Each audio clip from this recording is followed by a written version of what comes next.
And EBC's Michael Hudson takes us to Seattle's Pike Place and show us why this isn't just an ordinary coffee brew. Watch this.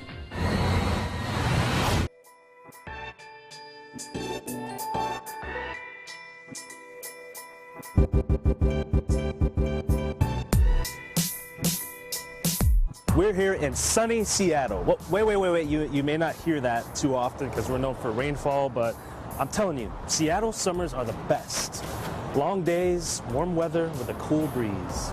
With so much to do here, it's no wonder why visitors become sleepless in Seattle.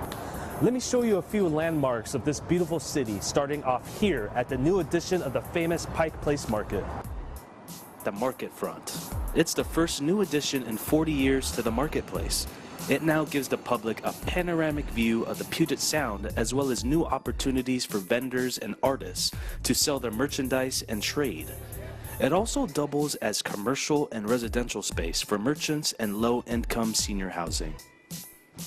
The famous landmark is actually a public market by the waterfront in Seattle, Washington. It's one of the oldest operated public markets in the country and the most popular tourist attraction in the state. It's filled with many shops and restaurants, as well as street vendors all along Pike Street for you to experience. There are different levels in the market where the lower ones hold collectible shops, restaurants, and various vendors for selling their goods. Along the upper levels on the street, you have produce, souvenirs, as well as a known staple of Seattle, seafood. I'm sure you've all seen the fish throwing exhibition here.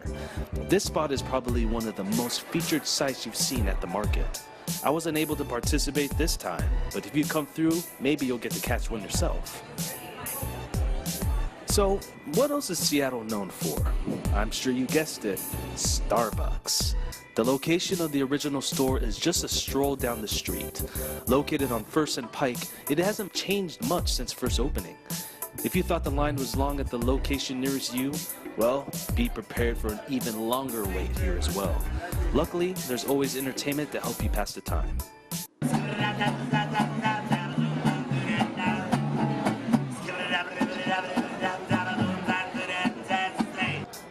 If you stroll down to one of the lower parts of the market, you'll get to see one of the most photographed locations here, the Market Theater gum wall.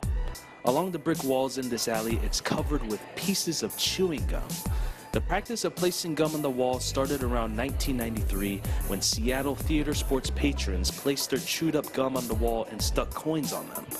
A couple years ago, the wall was cleaned for the first time in 20 years, but as you can see now, visitors have done their best to refill the wall. Of course, you can't leave without leaving a little memento. Well, these are just some of the places to see in this lovely city. Be on the lookout for more sites to feature right here. I'm Michael Hudson from Seattle, Washington, and I am 1 with 25.